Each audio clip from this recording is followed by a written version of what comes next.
Hi everyone, my name is Alex and welcome to my YouTube channel. If this is your first visit here, then welcome, and if not, then welcome back. Today I am just talking about the next step in our cash flow series, and that is talking about the difference between the balance in your bank account and the profit on your statements. So let's start at the very beginning. You have just left your accountant's office after your annual meeting where they presented the financial statements to you. You feel great. They've just told you you've got a massive profit, you've done really well, the business is thriving, you're having a great old time. They've also hit you up for a tax bill, which is fine, right? Because you've got the profit sitting there, you've got plenty of money to pay it with. Then you go home, you have a bottle of champagne to celebrate this wonderful profit that you've made in the business for the year. And then the next day, you have to pay salaries. And there isn't enough money in the bank to pay the salaries. In fact, the money in the bank is completely different and much less than the amount of the profit. And suddenly you begin to think, am I going to be able to pay my tax bill when it comes in? Am I going to be able to pay my salary bill? Am I going to be able to do all of these things? And then the fear starts to creep in. With the fear, there then starts to become this confusion. Well, why? I've made this profit. Why haven't I then got money in the bank to be able to reflect that profit? I've done all this hard work and I don't have any money left. What have I done wrong? You haven't done anything wrong. It is a perfectly normal part of the process, and it simply comes down to the difference between reporting for accounting purposes and living in real life. That's all it is. It's really very straightforward. Well, until you have to pay the bill. So why is there a big stonking great difference? The difference is profit is actually created using a set of accounting standards and using a set of methodology. It doesn't necessarily look at absolutely everything that you spend out of the bank account.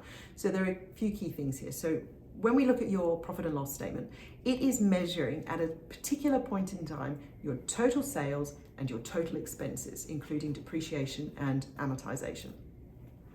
That's it. What it doesn't include, and this is really key here because this is what's helping drive the difference with your bank account, it doesn't include the payments on loans. It only includes the interest on the repayment on loans. So your actual cash balance, if you've got, say, a car loan or a business loan or some sort of piece of equipment that you have on loan, the repayments might be $1,000 a month.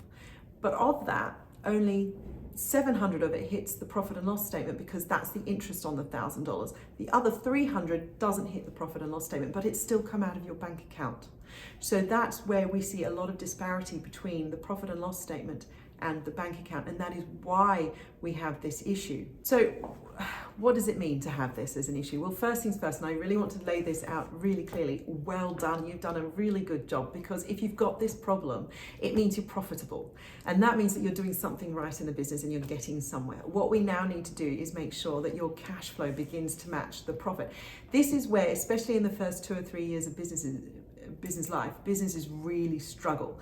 And it's because they are setting up their business, they're doing really well, they are profitable or just about profitable, and yet they have these tax bills and they have these other expenses that sit off to one side. That means that they don't actually have enough cash in the bank to do and pay for everything that they need to do and pay for. So the first thing you need to really look at is planning, and this is how we start to manage it going forwards. There's lots and lots of planning. So this is where your budgets come into play, because obviously that will help you plan for expenses going forward, so we know when things are going to be coming in that we need to be worrying about. So this can be things like annual subscriptions, annual registrations. So for example, in the practice here, we have annual registrations that we have to pay each year. There are certain insurances that we can only pay annually as well. It helps us to plan all of that out. So if where we have a cash surplus in one month, we can make sure that we've got it in months where we are expecting not to have one. But it also helps with tax planning, and tax planning becomes all the more important because one of the things coming out of a profit is, as I said before, a tax bill.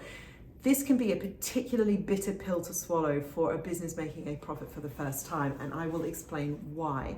So in the first year that you make a profit, your accountant is going to tell you that you are going to have to pay tax. That tax is going to be due depending on when you lodge, but generally speaking, by March of the following year, you will have had to have paid the amount in full to the ATO. In amongst all of that, you will be pulled onto the pay-as-you-go installment system, the PAYG system. Now, the PAYG system dictates that you have to pay tax quarterly in anticipation of next year's tax bill. You, generally speaking, don't choose the installment amount. The ATO will choose that for you, and they will base it on the profit that you made last year. They will adjust it for inflation and a few other bits and pieces, and then provide you with the amount of tax they think you are going to need to pay over the next 12 months. So you are going to be hit for 2 years worth of tax in the first year together. And that can be quite a drain on an already tight cash flow, which is why tax planning is so very, very, very important, because it can actually help you to manage that anticipated tax cash flow. So for example, at the moment, I have a client in the practice who we are sitting down quarterly to manage their tax bill. They are expecting to have a tax bill at the end of the year, but they are not on the pay-as-you-go installment system at the moment. So what we are doing is we are measuring their profits each quarter to see where they are landing, and then we are putting money aside for the tax bill that we're expecting now. So that way, when we get the tax bill next July, when we've done the year-end accounts, we can say, all right, well, we've already got this amount of money put aside for the tax bill, so we know that we can afford to pay it. And when we have to start paying installments, we're not then trying to find a double up and another amount that we're having to pay on top, because we're then, instead of just putting into one bank account, the installments will go straight to the ATO and they will hold on to it until the end of the financial year. What can we do about it going forwards? Well, we can use our software. So softwares like Xero will have some sort of dashboard, some sort of place where you can go to see reports and to manage your expectations more than anything. So you can see what's going on and you can see the difference between your profit and your bank account. And in that way, you are going to be able to make better decisions and make sure that you have enough money in aside so that you can actually meet your payments in the future. So for example, if you look at the Xero dashboard, it has on its dashboard invoices that you're expecting to receive and invoices that you need to pay.